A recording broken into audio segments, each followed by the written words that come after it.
Fala, pequeno gafanhoto, tudo bem com você? Bem-vindo ao canal Nerd Sensei. É melhor se preparar porque o vídeo de hoje irá abalar a estrutura de todas as 12 casas do Santuário de Athena.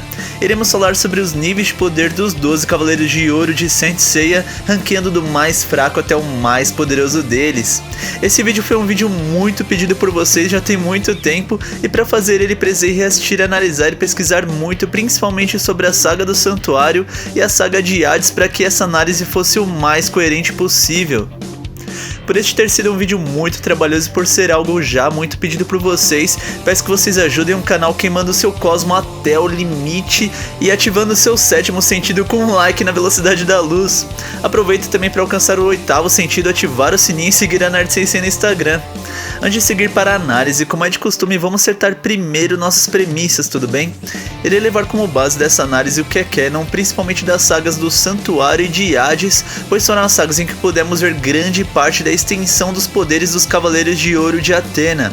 Sendo assim, não irei considerar nesta análise, por exemplo, o episódio G, que não foi escrito por Kurumada e por se tratar de um gaiden da obra. A segunda premissa queria analisar somente os Cavaleiros de Ouro que estiveram presentes nas gerações de Seiya, Shiryu e seus amigos. Dessa forma, mesmo que Doku de Libra não estivesse como defensor na saga do Santuário, ele ainda estava presente como Cavaleiro de Libra na saga de Hades e irá ser analisado neste vídeo.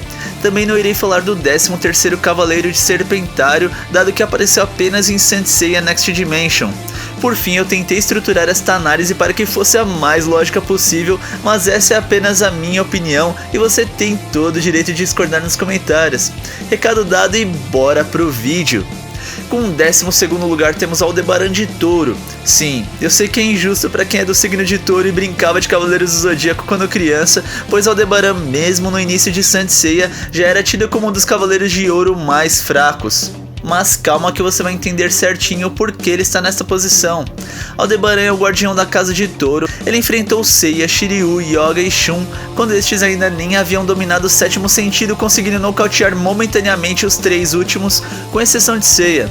Porém, Seiya conseguiu queimar o seu cosmo até alcançar o sétimo sentido e coloca pressão na luta contra Aldebaran, que faz um trato com Seiya, de que caso o Cavaleiro de Pégaso conseguisse quebrar um dos chifres do elmo de sua armadura, ele iria admitir a derrota. E não deu outra. Seiya conseguiu quebrar o chifre de Aldebaran, que acaba por desistir da luta. Mas caso fosse apenas isso, Aldebaran não estaria tão abaixo no ranking, dado que ele não lutou até as últimas consequências com os Cavaleiros de Bronze, deixando eles passarem, pois achava que eles poderiam estar sim corretos sobre Athena.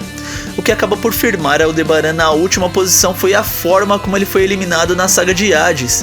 Aldebaran enfrenta um espectro de baixa patente de Hades, sendo este Niobe de Deep, e acaba por ser derrotado.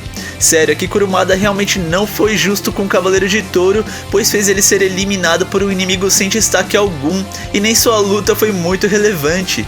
Mas essa derrota acaba por ser momentânea, pois Niobe de Deep sente depois os efeitos dos golpes de Aldebaran e acaba por ser derrotado também, o que leva a luta entre ambos em um empate técnico. Dessa forma, por ter sido superado mesmo que por um momento por Seiya na Batalha das 12 Casas, admitindo sua derrota, e por ter perdido para um espectro que era quase Randall do exército de Hades, Aldebaran ocupa o nosso último lugar. Com o 11º lugar temos Máscara da Morte de Câncer. Acredito que você já imaginava que ele estaria em um dos últimos lugares da lista, não é mesmo? Máscara da Morte enfrentou Shiryu e foi derrotado pelo Cavaleiro de Bronze, que ainda estava descobrindo o sétimo sentido. E vocês lembram que a armadura de Máscara da Morte o abandona na luta contra Shiryu, e o que o Cavaleiro de Dragão faz? Para manter a igualdade, ele mesmo tira sua armadura para lutar contra o Cavaleiro de Ouro e o derrota no mano a mano. Máscara da Morte, não satisfeito em ser derrotado uma vez, ele volta à vida como um espectro de Hades e juntamente Afrodite de Peixes decide enfrentar Modiares, que simplesmente acaba por desintegrar ambos sem muita dificuldade. Sendo assim, por ter perdido para Shiryu e por depois ter perdido para Modiares em uma luta em que teve a ajuda de Afrodite, Máscara da Morte fica com o 11º lugar. Porém, vale ressaltar aqui que apesar dessas duas derrotas, ele não foi derrotado por um espectro de baixo escalão de Hades, tendo sido derrotado por dois oponentes poderosos, sendo estes Mu e Shiryu. Dessa forma, ele fica em uma posição acima da de Aldebaran. Com o 10º lugar temos Afrodite de Peixes. Dado que falei sobre Máscara da Morte, vocês já devem ter imaginado que Afrodite viria logo em seguida. Afrodite utiliza rosas em seus ataques como rosas diabólicas e enfrentou Shun em uma batalha até o limite. O Cavaleiro de Andrômeda teve que utilizar seu golpe mais poderoso, a Tempestade Nebulosa, para que pudesse derrotar o Cavaleiro de Peixes. Mas Shun acaba por impedido de avançar graças ao ataque de Afrodite. Nesta batalha, se formos fazer um paralelo com Máscara da Morte, é bem claro que Afrodite levou Shun até um limite muito maior do que o limite que Máscara da Morte levou Shiryu, sendo que logo após enfrentar o Cavaleiro de Câncer, Shiryu simplesmente sai tranquilo em direção à próxima batalha. O mesmo não aconteceu com Shun após enfrentar Afrodite, sendo que teve que ser salvo por Athena, e não havia podido continuar a avançar e ajudar Sei em seu último desafio. Claro, Shiryu podia ser sim mais forte que Shun naquele momento, o que poderia explicar essa diferença no final da luta, mas a diferença entre os dois Cavaleiros de Bronze não era tão grande assim, pois ambos tinham acabado de alcançar o 7º sentido, e quando vemos o resultado final de suas lutas, fica claro que Afrodite causou um dano muito maior. Já na saga de Hades, vemos que Afrodite, juntamente de Máscara da Morte, enfrentou Modiares, que eliminou os dois cavaleiros sem cerimônia. Aqui vale notar que mesmo que Afrodite e Máscara da Morte fossem espectros, isso não necessariamente afetou o seu poder se comparado na época em que eram Cavaleiros de Ouro, dado que quando os espectros Saga, Shura e Camus enfrentaram os Cavaleiros de Ouro, Aiolia, Mu e Milo, cada um com sua exclamação de Athena, ambas as técnicas ficam em perfeito equilíbrio, o que nos sugere que o poder dos Cavaleiros de Ouro não teve um nerf muito grande em sua forma como espectros. Dessa forma, apesar de ter perdido também 2 vezes, Afrodite mostrou levar Shun a um limite muito maior que Máscara da Morte levou Shiryu, o que deixa Afrodite de Peixes numa posição em nível de poder maior. Com o 9º lugar temos Camus de Aquário. Camus, assim como Yoga, pode utilizar ataques a temperaturas muito baixas próximas ao zero absoluto e tem como ataque mais poderoso a Execução Aurora. Mas Camus ocupa essa posição pois não derrotou nenhum oponente de destaque e acabou por perder de seu discípulo Yoga. Vale notar que Yoga é o discípulo de Camus apenas no mangá, sendo que no anime Yoga é discípulo do discípulo de Camus, sendo este o Cavaleiro de Cristal. Assim, por não ter destaques positivos e nem negativos com relação ao seu poder, Camus ocupa o 9º lugar. Com o 8º lugar temos a Aiolia de Leão. A Aiolia, apesar de ser um personagem muito querido, infelizmente não demonstrou grandes feitos de poder. A Aiolia tem como principais técnicas socos na velocidade da luz, como a Cápsula do Poder ou o Relâmpago de Plasma. Porém, suas 2 lutas de maior destaque foram contra Sei e Radamantes. Contra Sei ele nunca lutou até o limite, mas foi parado pelo Cavaleiro de Pégaso quando a Aiolia estava sendo dominado por Saga. Já contra Radamantes ele acabou por ser vencido, mas essa luta não teve um resultado muito justo, dado que a Aiolia estava com apenas 10% de seu poder. O Cavaleiro de Leão ocupa uma posição acima de Camus, pois apesar de não ter tido nenhum combate de destaque, ele ainda assim não foi derrotado completamente em uma batalha 1 contra 1, o que lhe garante o 8º lugar. No 7º lugar temos Milo de Escorpião. Milo pode usar golpes como agulhas extremamente velozes e precisas e é mostrado na saga do Santuário como um grande oponente para Yoga. Milo derrota Yoga sem tantas dificuldades e por enxergar que o Cavaleiro de Cisne estava lutando pela justiça acaba por ajudá-lo. Na saga de Hades vemos que Milo tem coragem e tentou peitar Saga, Shura e Camus ao mesmo tempo para vingar Shaka. Dessa forma, por ter derrotado sem muitos problemas um dos Cavaleiros de Bronze e por na saga de Hades ter sido uma das principais forças de Athena, Milo fica com o nosso 7º lugar. Com o 6º lugar temos Shura de Capricórnio. Mas você deve estar pensando, como assim Shura em 6º? Ele perdeu para o Shiryu. Mas calma que vou explicar para você o porquê disso, tudo bem? Shura é dito como tendo as técnicas de luta corporal mais fortes entre os Cavaleiros de Ouro, e isso pode ser evidenciado pela Excalibur, que possui em seu braço direito capaz de dividir simplesmente tudo ao meio.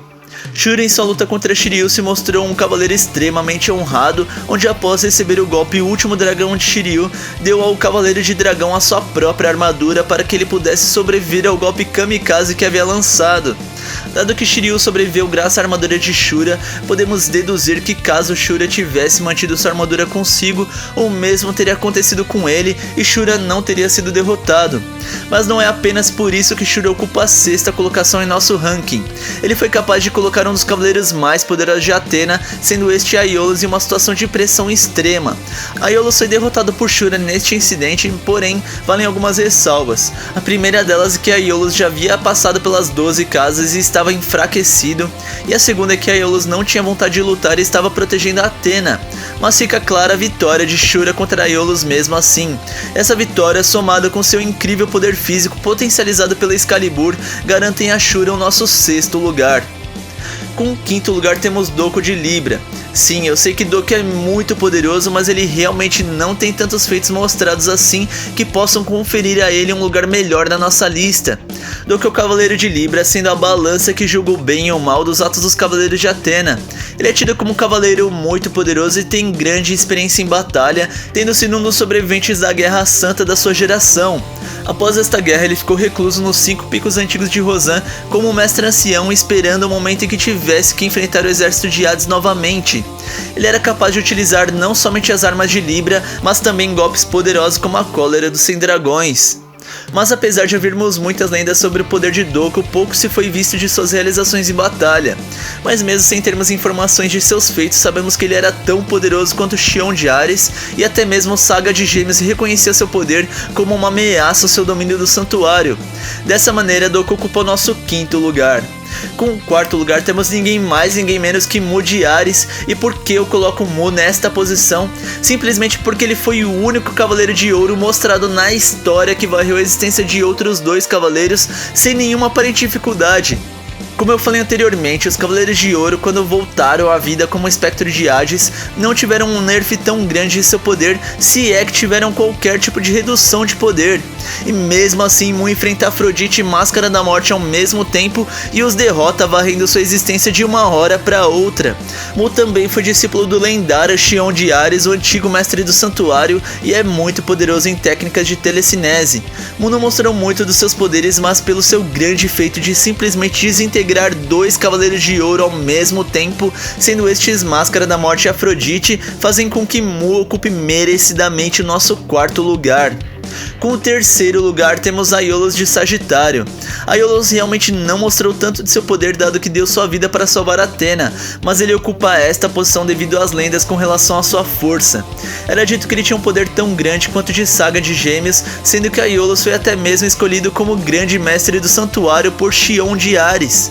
Para salvar Athena, ele passou pelas 12 casas e foi muito enfraquecido, sendo que ao lutar contra Shura, além de enfraquecido, ele não tinha vontade de lutar e queria apenas proteger Athena do Cavaleiro de Capricórnio. Sendo assim, apesar de Shura ter se mostrado superior nesta luta, ela não foi uma luta nem de perto justa. Aiolos era tido como um dos cavaleiros mais poderosos entre todos, sendo que era para ser inclusive o verdadeiro grande mestre do santuário. Dado isso, você pode afirmar com toda certeza que ele não perderia facilmente. Sendo assim, Aiolos ocupou nosso 3º lugar. E com o 2º e honrado lugar temos o cavaleiro mais próximo de Deus, Shaka de Virgem. Ele é o cavaleiro com maior cosmo entre todos os cavaleiros de ouro e possui poderes fora do comum, como retirar todos os 6 sentidos do oponente.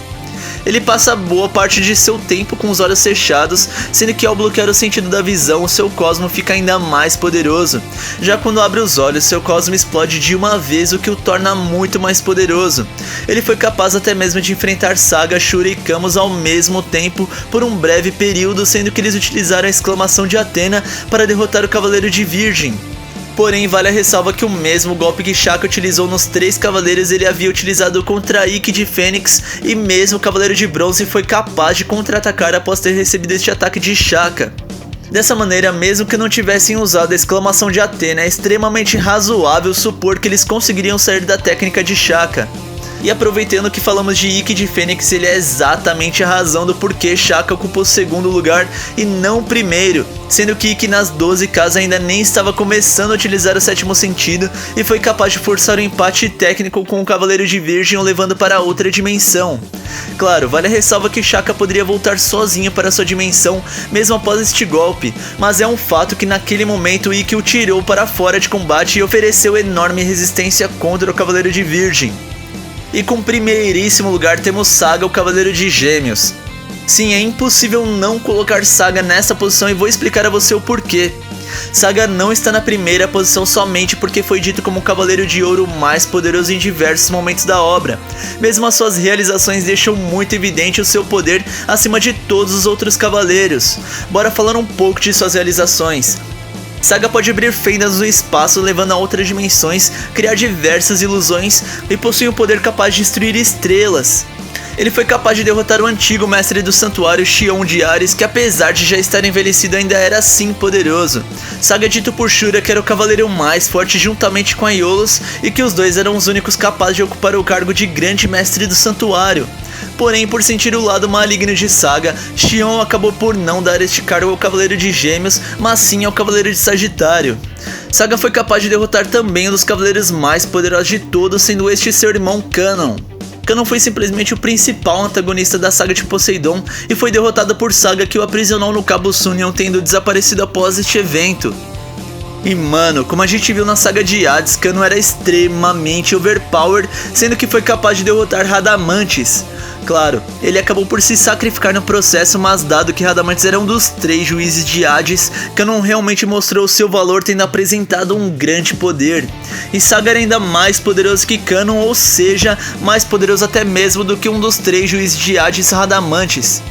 Mais tarde, no final da saga do Santuário, Saga derrota não somente Seiya, mas também Ikki de Fênix. E aqui vale a nota de que Ikki estava extremamente poderoso, tendo colocado para fora de combate Shaka de Virgem em seu combate anterior. E mesmo assim, Saga ainda o derrotou. Mais tarde, Athena chega com os outros cavaleiros e Shiryu, Yoga e Shun elevam seu cosmo ao 7º sentido e atacam ao mesmo tempo Saga de Gêmeos, que simplesmente sai ileso dos ataques. Não somente isso, mas posteriormente todos os 5 Cavaleiros de Bronze unem seus cosmos com o 7º sentido, atacam Saga com um golpe incrivelmente poderoso e o que acontece? Saga simplesmente volta ileso e todos os cavaleiros caem exaustos. Saga acaba por se derrotar no final, pois recobra sua bondade no final da luta. Sério, esse cara é apelão demais. Não somente não foi derrotado por ninguém, mas também o único que foi capaz de derrotá-lo foi ele próprio. Dessa forma é impossível não dar o primeiro lugar a outro cavaleiro que não Saga de Gêmeos. E basicamente é isso, pequeno gafanhoto. Curtiu o vídeo?